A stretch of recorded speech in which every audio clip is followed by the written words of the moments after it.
fall right in place tonight on Let's Talk Real Life with Nada Manning. She is on the other side of the country, ladies and gentlemen. And I mean that literally. Okay. But we won't go there because I see all this sign language and stuff going on.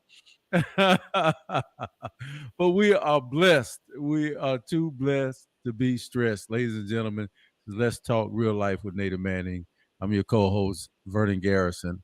And I believe we got all of our engineering and technical issues on flow, and we're on point tonight. Ladies and gentlemen, the host of Let's Talk Real Life with Nada Manning, right here, right now. Hello. Hello. Good morning, everyone. Yes, I am your host, Nada Manning. It gives me great honor and pleasure to come to you all at this hour to talk to you about some very critical, informative information. I think that you all can relate to it. It is my prayer that you all will do so and be able to call in to us at 252-756-2008. We would love to hear from you as we talk tonight on family matters. Um, I am going to say just a little bit on the subject, family matters to the extent, and it will cover a lot of territory. 9 times out of 10, we will not be able to cover it all in this one 50-minute segment. So we're going to do what we can. Saying all that to say, it is also an honor. As I was introduced, I am also given the honor of tonight's subject to the co host, Vernon Garrison. He is going to take the lead tonight, and this is, yes, it's going to be interesting with him doing most of the talking. I don't know if I can stand it, but okay. I think you're gonna stand it. You're gonna fall right in place. You're gonna fall right in place. No doubts. All right, so we're going to cover a couple of points, starting out with defining the family. Then we're going to go into the second part of generational gap with traditions and elders, motivating the young and vice versa. And then we're going to go into resolving some family issues like finances, transportation, communication, disagreements, resolutions to those disagreements. So Vernon Garrison is going to top it off. And I will now turn it over to him as we begin. Welcome again to Let's Talk Real Life. Well, I like to say, first of all, what do you think the definition of family is when it comes to the social aspects of a family? You know, numerically, or what is the unit? What is its purpose? Because right now, and we're going to go at this almost like podcast kind of conversation, because I don't want to spit into people's faces thoughts and things that I have and issues and put them into other people's worlds. But Ms. Nada, Right. what is your definition of family? Just right off the top of your head, what is it? Family to me is a group of at least two or three um, coming together at some point.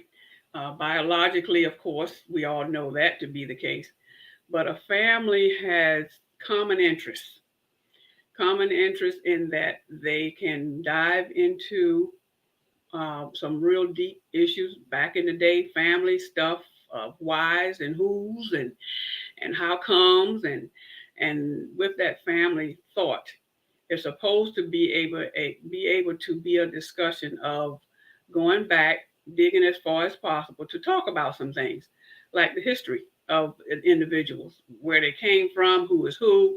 Um, might be some psychological things or some mental things that's going on within the family, and other family members will come along and discuss those things. So, saying all that to say, family is two or three people gathered together to have common interests to talk about various things from the beginning of time, because family can extend way back a century, maybe.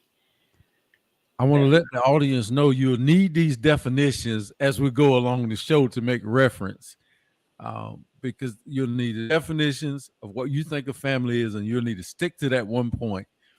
And because of this, the subject matter we'll be discussing, you'll have to come from that position of whether you think a person is obligated because they're related or whether they're what type of family. So I'm going to give out some more information because she just let it off.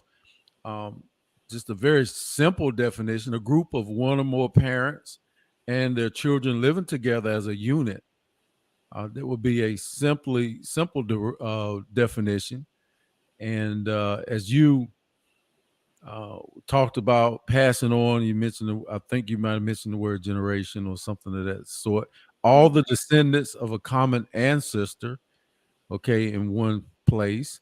And you would say, um, what was the origin of the family? But prior to 1930, the definition of a family was quite different.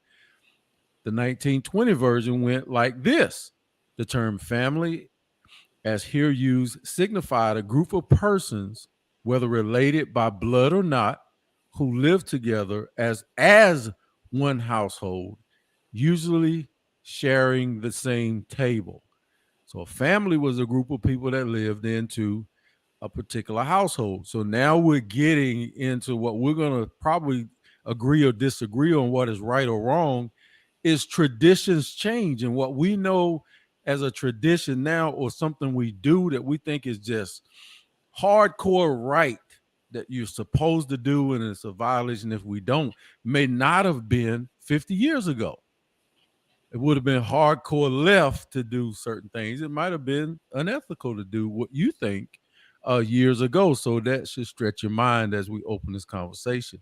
Now, lastly, about the defining part of the family, is there commonly socially on paper, and if you're looking at a sociology book, a nuclear family, a single parent family, an extended family, childless families, step families, grandparent families. So that kind of covers the areas of the families that we can use to go forth today. The reason the subject came to my mind is I'm talking to younger people, I'm talking to people in various generations that are having different orientations about how life is. And it's really, really legit, Miss Nada. There's a young lady I was speaking to the other evening that was pregnant. Her whole scope of finding out how to have this child is picking up bits and pieces of information here and there, and then finally saying, "Well, my mom is going to be there." Whole learning perspective is based on asking people why. If you were passed down a tradition or someone says something that seems to be traditional, is to question what is the norm or what seems to be the norm, and to be somewhat defiant because it may not fit the generations. So if you look at the generations, this is the last bit of information I'm going to give. If you were born between 1901 and 1924, you were called the greatest generation, um, impacted by the Great Depression, you know, representing the majority of the soldiers in World War II. So they didn't have very, very large families. But then there's a silent generation born in 1925 to 1945. And those who were born between these years are actually the smallest group. Okay, that's the one that's small due to the consequences from the Great Depression. So 1924 to 1945. Uh, Between the size of the population and the hesitancy to speak out against social issues due to the McCarthy era of government, they earned their name. So there was like, be quiet, don't go against the government generation. And then people in this group between 77 and 97. So that would be my mom. The baby boomer generation between 1946 and 1964. Baby boomers, along with millennials, are one of the most misunderstood and mislabeled groups in the entire list. Countless internet jokes and videos of young people saying, okay, boomer, in referencing an older person is not understanding the modern world and how it works. The baby boomers actually are one of the most relevant groups in modern society as they were integral and present for many of technology advances in the last 50 years. They have been more adaptable to modern growth and learning how to function in today's technology and age. And boomers are between the age of 58 and 76. Just a couple more, bear with me. Generation X, born 1965 to 1979. As with baby boomers, Gen Xers are most relevant generation of modern times in relations to technology and serve almost as a bridge from older populations to younger ones. I feel just like that. I'm like the go between because we're about to have a debate in a moment. They were present for the inception of the internet, the video games, artificial intelligence, and is the population that has created many of these advances. This group of folks is currently between 43 and 57. Millennials between 1980 and 1994. As mentioned alongside Gen Xers, millennials are greatly misunderstood and often mislabeled. Older folks can tend to blame someone younger for being a millennial when they don't understand the values of older times and hold to the same views as they did when they were young. It's quite common to hear someone use the term millennial to refer to people in their 20s, although true millennials are between 28 and 42. Generation Z, born between 1995 and 2012. This group of young people is an interesting one. They have been exposed to social media. They were the first population to cope with cyberbullying and other internet related issues. It was also during this time that school related violence and climate crisis have become more prevalent. A large group of people are between the age of 10 and 27. Gen Alpha, the last group, born between 2013 and 2025. These are the youngest people in the United States and our first group to be born in the 21st century. They are the first generation to be born to parents who grew up with internet, cell phones, tablets, social media. They also include inclined to be most racially diverse and the most technologically adept. The oldest people in this group will be 9 years of age. So, how do you feel, Ms. Nader, before we start talking about what you see?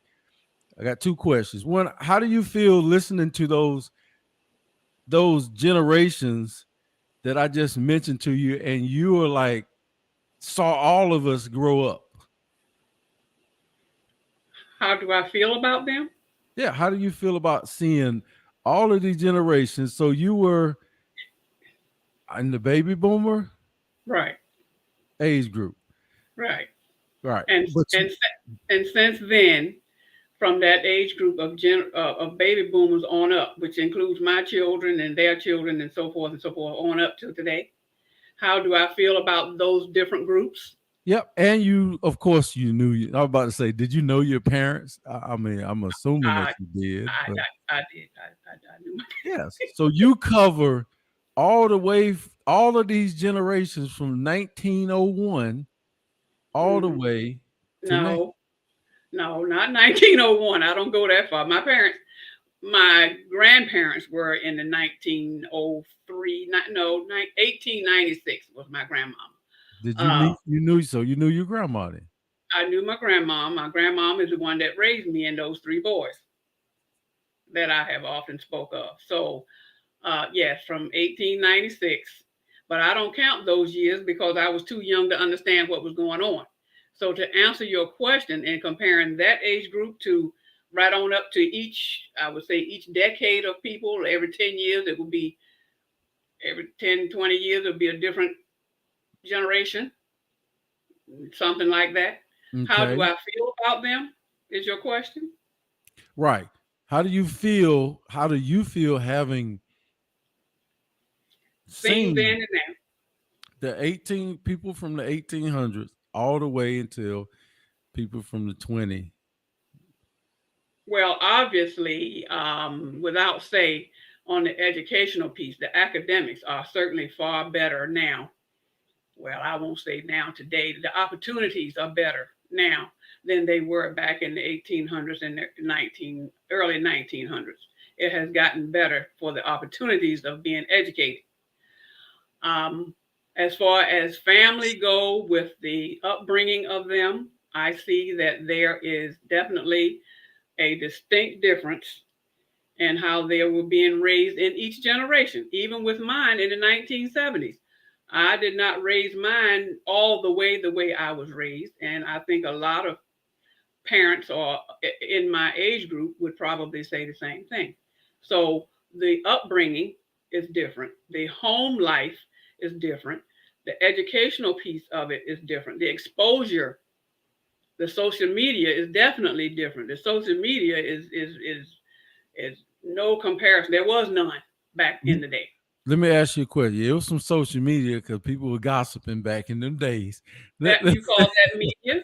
but Do you call that media? they had to get it from one person to the next somehow. A little bit more, everything didn't get written in the newspaper. So you had to walk down the street and tell Sally about Right, and you call that media. it. Well, yeah, that was a newspaper. That was a reporter.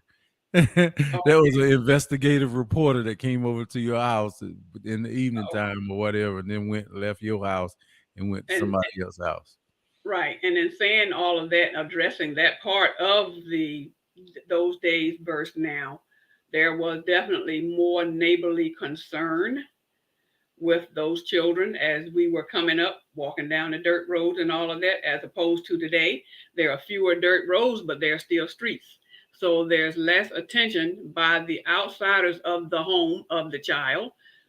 Now it's less attention. Let me ask you How this do I question. how do I feel about that? I don't feel good about it at all. Let me ask you this question so we can get right into the issues now that we've got the families. Okay. First of all, what generation you were born in does have an effect on what you think about some of these issues that we're about to talk about. Okay. Believe it or not. I mean, I'm sharing this with the audience and it's even with myself. When do you think, question number one, if we can get, because I got quite a bit of them, if you can give me the short answer first, do you feel like the knowledge, as you have seen, the information has become more relevant and more accessible through technology and then just the sheer amount of it through books, magazines? Do you think that has made us smarter? And does that information and knowledge translate to make us more of a morally right country? Has it made us a better people with the increase in knowledge and exposure and the way that internet processes news and information every 15 minutes?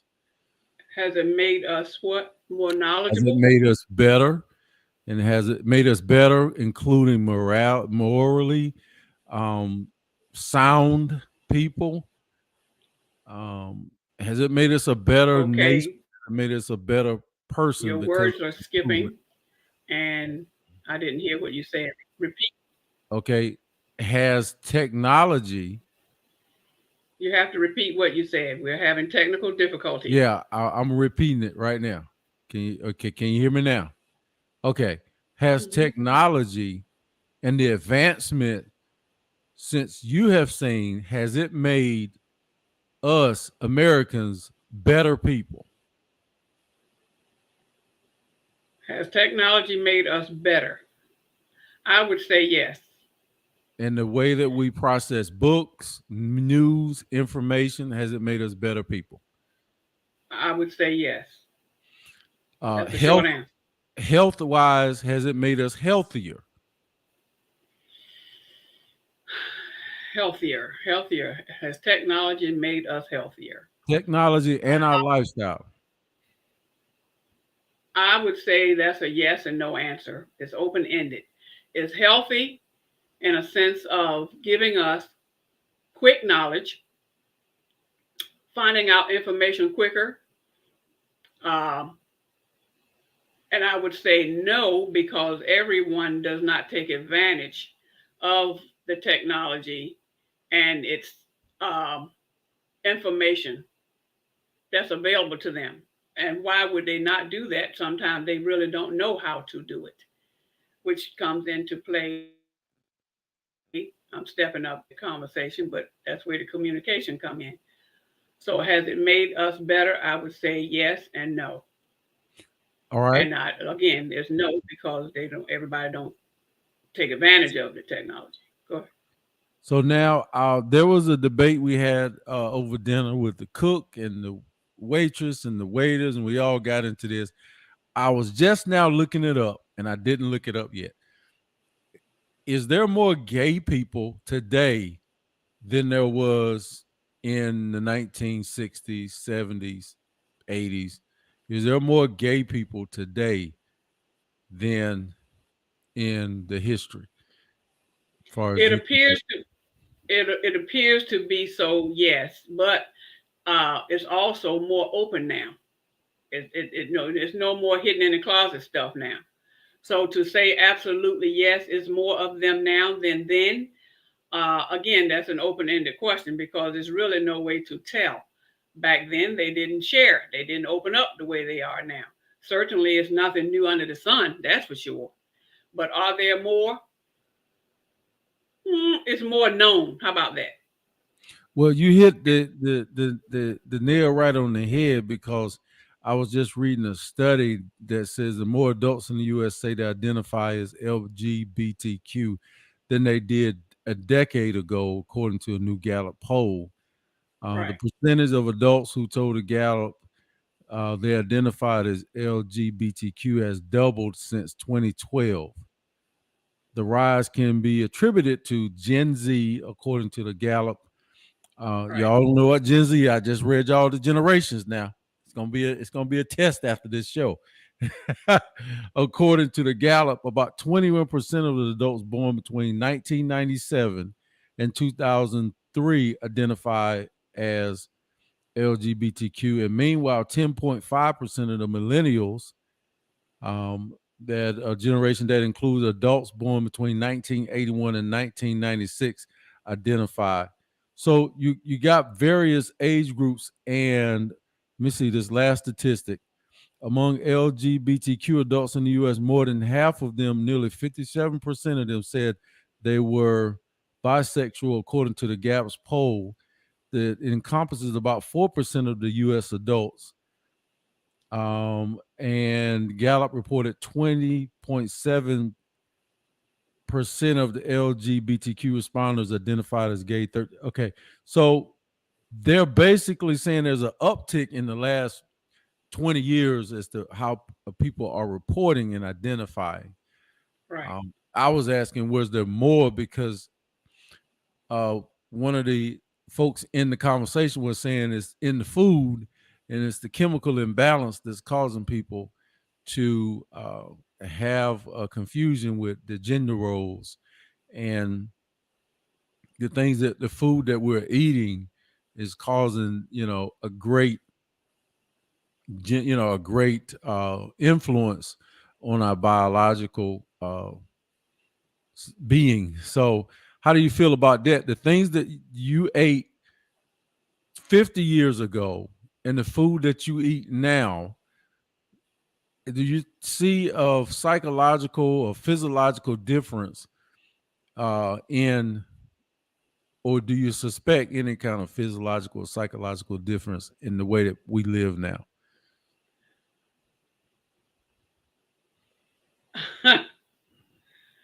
Are we still talking about gays? Well, he said that the food it caused people to be gay, and the Oh, I just crossover effect. Uh, no, I don't see that. My personal okay. opinion, no, I do not see that. Because you've seen all the, and I part of the generation where there were people bringing fresh vegetables to my house. My uncle Right. Lorenzo, man, he bought the biggest cucumbers I ever seen in my life to the house, man. Them things were righteous.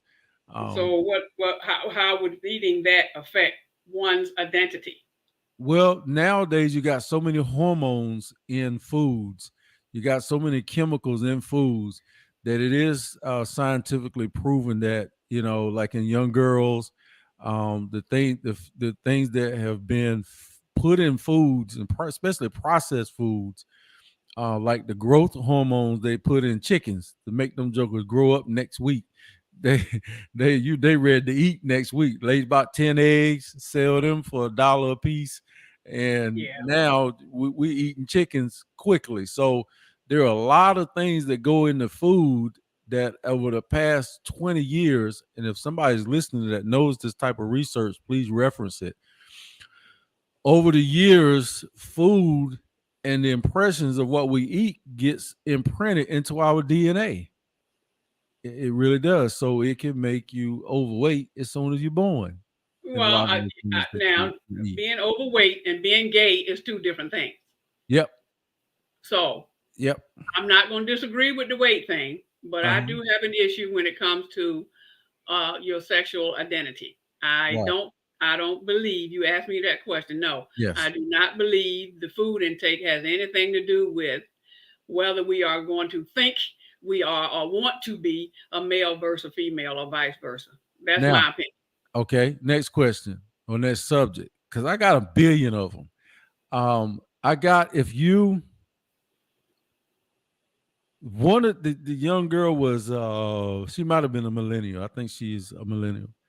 She said, well, the girls nowadays, um, or then weren't as voluptuous or more voluptuous than the ones that were back in the day. And that has a lot to do with their sexual promiscuity and their behavior. And so the generational thing that came up was, did we consider girls with curves a reason to celebrate those curves like we do now? And he responded, no, we felt like curvy girls in my area, in my community, we felt like those girls were fat. FAT, not PHAT. So we didn't see it as a healthy thing. And now people see it as a healthy thing to be, some to say that it's overweight and it necessarily shouldn't necessarily be celebrated. Now you see, and I'm just putting all these worms on the table because I got my own positions on them. But you see, um, on the walkway, you see fashion shows, um, beautiful women, big beautiful women. You see all of that. So how does that whole situation? Because we can't take all of these and we can make a whole show out of one subject. But when I brought up the thing about the girls now being a larger now and maturing earlier, it seems like, or just the fact that the food that we've been eating has affect and been proven to affect the hormones of men and women. They say, well, we eat male, women, chickens. This is the last thing I heard. Okay. And ladies and gentlemen, y'all just got to take this as it comes. But because it's so much, we eat mostly the male chickens, excuse me, the female chickens. That's why men are gay, because we eating the female chickens. That's one thing he said.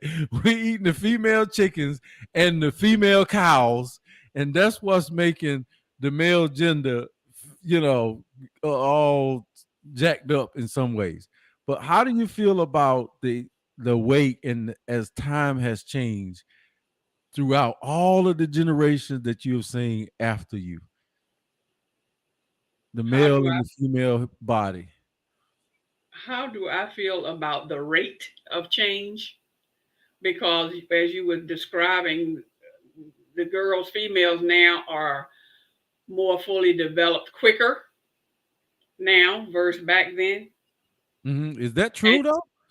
yeah, I think in some cases they are developing. Yeah, yeah, they are developing quicker now than they were back then. I'm not one to say how all of that came about, but it is. It is what it is. and it's visible to everybody. A 13-year-old look like she's 20. A 10-year-old can look like she's 18 Mm-hmm. because of her curves. Now, I would say that might have a lot to do with the intake. Could be the milk, this Infamil, Similac milk they were drinking when they were babies, and it has a lot to do with how the body developed. But you seem to have jumped from the you jump from the physical aspect of a developing individual versus Mm-hmm. the mental aspect of developing. Mentally meaning back to the gaze, or physically back to their bodies. What Mm-hmm. does one have to do with the other? Well, because it's all in one body, physically and mentally. And I'm not going to focus on that very hard. But to answer your recent question just now about the difference between the developing of the individual, whether it be a male or female, it's more obvious with the females, this voluptuous body, as one can call it, than it is with the males. Do I see a significant difference? Yes, I do. I Okay. do. It did exist back in the day because I'm one of them, and that was back in the day, back in the '60s, when I was Mm-hmm. only 10 or 11 years old. I looked like I was 18, and we didn't. I don't think we had Similac. We had pet milk and carnation milk back then. So was it in the milk? I don't know. Something was in it, You but got it then from again, huh? you got it from your mama. Could be. It But I could hope be. that answered your question. I hope I Yeah. didn't go off. No, you did well. I think to have such a two people that have seen um, all of the generations, you and I can touch and have touched everything um, in front of us and also behind us. So this is a great panel that we have between each other because I'm not trying to solve any one problem, just bringing up the issues. Let me go back to the issues. When it comes to money, when it comes to money, did people have more money and value more money or less money, which could have been more valuable because it could have been taking care of their needs with less money, but you were able to buy more product, meaning the value of the product versus money. Um, just to keep it simple, I was trying to think of some big fancy term. Do people have more money now, or do they have the same amount of money, more money, or less money as you see all of these generations? Um, Inflation has caused a lot of rise in one income. Certainly, the family as a whole today has more money than they did back in the day, back in the '50s during my time, and certainly way before the '50s. The families back then were able to make do with what they had with the least amount of expense, because why? A lot of them made their own food. They grew their own vegetables and what have you, because it was what they had to do to make ends meet. Today's time, the increase in income has caused, in my opinion, has caused us, and I include me, has caused us to spend more, and the inflation, because we're spending more, the amount that we spend because of the rise in cost of items that we buy, whether it be food or products or whatever it is. It's more expensive today because we have more income today. so So you believe, and I got to cut you off there. You we want believe in the we, fraternal or go ahead, go ahead, go ahead. we want to say that we are live on the air, folks. This is Nada Manning, your host, and co-host Vernon Garrison, as we talk about family matters, being to the extent. We would like very much to hear from you all at 252-756-2008 if you want to call in or send us a message on Facebook Messenger. We would love to hear your response to these issues as we move forward. So you believe in the father as the head of the household and the breadwinner. You what from what you just said, the premise of that, the foundation of that was it was enough as we were a fraternal, father led, probably I'd have to look up the statistics, mostly male led society, whether it was because of church or Christ. back in the You day. know, saying we were, yes, ma'am, that we are the head of the house and Christ is the head of the man. Needs were met, or and not or, but and the man was normally the boss at work and the one who wrote the paychecks. Right. So you're saying that the well-being of people and the dollar value because of inflation, it was more valuable back then because the guy was making that money. The guy was bringing that bread home. And he also knew how to make ends meet better then than they do today. Again, going back to the lack of information, the lack of knowledge today, family matters, which is very prevalent to what we're talking about. That missing link and showing the now generation how to manage their income, what not to do with it, and so forth and so on, to have a quality way of living, a more healthy way of living instead of buying hamburgers every day. Uh, they don't know how to take that same $20 and go buy some meal and some flour and make some bread. That's out of their radar. So But is that's that what we did because you didn't teach us how to do it? Or they were not taught, or they did not pay attention, or were they spoiled? I just love being able to freely jump all over the place. We got 11 minutes in the show. Time has flown by. Is that because the children were not disciplined or the parents were not disciplined? Which one? back. I say both.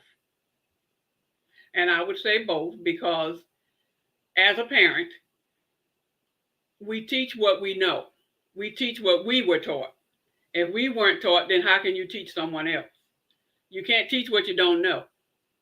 And we're talking back in the day. It wasn't a whole lot of book reading back in the day. It definitely wasn't any technology going on. So we were strictly relying on what our forefathers taught us and showed us. And that's what we walk forward in life with as we have our own children. Now, as we have walked forward in life, technology has become more prevalent, more available to us, even in my generation, where we can learn more and teach our children more. So if that answers your question, like I said, I would it's both. It's I'm both. gonna I'm gonna be looping around and we're gonna get on some topics and we're gonna stay.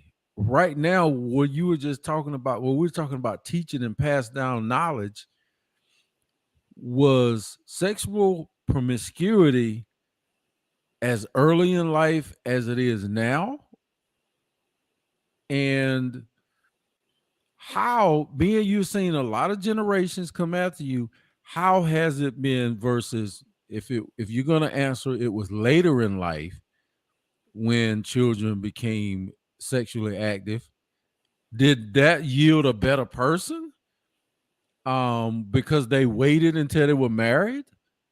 Or and now you've seen generations that seem to be more promiscuous early in life. Does that make a person that may have more abortions or have less morality? And if you the Bible says wait until you get married to have relations. The people who did wait, did they have better marriages than the people who didn't wait? But anyway, start wherever you want to with that question because we can always come back to it. Okay, you had a lot of questions, a lot of stuff into what you just said to pinpoint. Okay. So Uh-huh. so so so I would say those that were raised back in the day were raised differently when it comes to sexual involvement. First of all, they were working too hard to have time because they were kept in the fields and all that kind of stuff. I'm one of them. It wasn't much time to be doing all of that, being promiscuous you know. And when we did go out with a boyfriend, which I was not had privity to do that, but those that did have the opportunity to do that, they were watched very, very, very closely. Hmm. So that was then. Now they're not being watched very closely. And that's how these young people are able to get out and do what they do. They sometimes are involved in an environment that says it's okay to do it. It wasn't like that in back in the day with most of us coming up back then. So to you also mentioned, does that make one a better group of people then versus now? Does that make me or anyone else brought up in my time better than, say, I don't know, my children or the 70s? I'm a 50s baby, so we got 70s baby. Does that make the 50 generation any better than the 70 generation? It makes them more aware of what's right and what's wrong because we were more carefully taught. Does that mean those of us who had those 70 babies didn't teach? No, that does not mean that because some of us did teach. But the influence on the outside now, since the 70s on up to now, has made an impact on how the youth are doing things. That influence. Again, back in my time, there was no influence because we didn't have time. By the time we finished in the fields, we were too tired to go anywhere. Wasn't no going to no barn party and all this hula. No. So the people nowadays don't work like that. So they got more free time. They hang out. The bodies are still kicking with hormones. And it's like, okay, what we gonna do? But it goes back to the way they are being taught at home. Back to the family matters to that extent. Home. You Do they have a always listen when they get it from home? Not necessarily. Did you that have a answer your question, sir? It does. Thank you. Because right in order, you handled that. You touched on those areas, and we'll be using this. If we could get a couple of shows out of this, it would be nice. I know that's your call, but if we'll slow down. But the wheel is spinning. Looking at if we can look at the generation that was considered the most religious and the most faithful to God, what did they yield more ministers and preachers and teachers?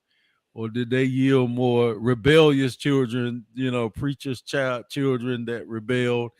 I wish I was a sociologist at this time, even though I have a right to question society, and so we could just leave the PhD off. But I think again, I want to ask you this question here: How did, and this is just a taste of what we'll be doing. I'm going to ask on the next show. How did the male get a social construct that's so discombobulated that we have a large amount of single family households with women? How Now, did this it is a get? bad thing, but how did you saw that happen? You went from more of a two-parent lifestyle to more of a single parent, or was there more single, just as many single parents back then they are now? But we got to No, ask that question first. no. It was more of a full whole household back then than there are now. And you asked the question, what happened to the men that's caused them to not be active uh, role models or head of households? Again, it's going back to the environment that we are in today. The opportunities are there, but the missing link is the father in the home or the father image. It could be an uncle. It don't have to be dad. It could be a stepdad. It could be granddaddy. Um, Cousin, as long as it's a male model in the life, not necessarily in the home, but in the life of the man, of the young man, to show him which way to go. And because of that lack of attention in many households today, that's the missing link of these boys growing up, not knowing what it's like to be responsible men because they didn't have the man in their home or in their life to show them. Coaches at basketball games or any other sports activity, coaches are prime examples of being models in these boys' homes. I think when that missing person is out of that home, the coaches, it's not their job, but a coach is a coach. And I think that that's an active role in a young man's life to have that.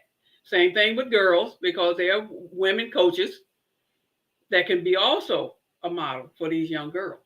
So that responsible individual is what's missing in these young people's lives that's causing them to go south instead of going north. going down instead of going up. which again is showing what you're saying, and just the way that just the encapsulating what you've seen in your lifetime. You're saying a lot of things. You're saying that there was not a male role model, and I can cross this over just with this conversation, that if there's not a male role model, when you felt like, and I'm just isolating you, you felt like the men running a household spent money better than people do today. Because I remember you used the term buy a hamburger every day versus, I think you were about to say cook at home. And, I know I was in your business, kind of cutting you off or pushing you on. But I guess the gist of it, you were saying from your point of view, they handled the lifestyle better as the man of the head of the household. And even with inflation, to now taking two people to pretty much not just two people to live, but two people to live abundantly, if you will, over and Comfortably. above comfortably. Yeah. So you're saying that we are dumber now with two people in the house, even if it's two people in the house, than we were with two people in, because the kids don't know any better. Why I won't go to the extreme of saying dumber. It's We're just less smart. That's what you that said. that they are less smart. Yeah, Well, we made better decisions back then with two people in the home than we are now with two people in the home. better decisions because now there are a lot of distractions and it pulls us away. It takes our mind from being focused on what we need to be doing because we got this one over here doing this and that and the other.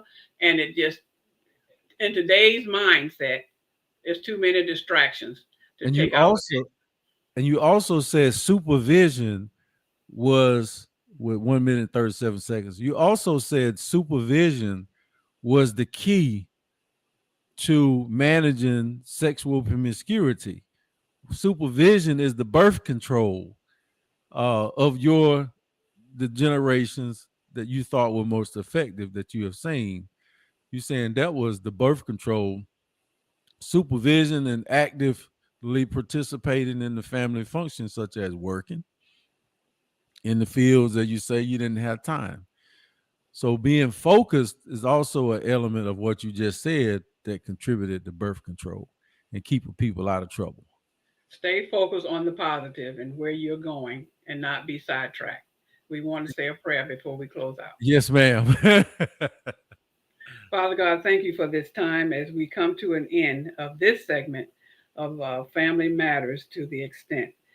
If with your help, Lord, and your permission and your will, we'll continue on next week with some more of this information to share and possibly narrow it down, Lord. And we want to do this by your grace and mercy.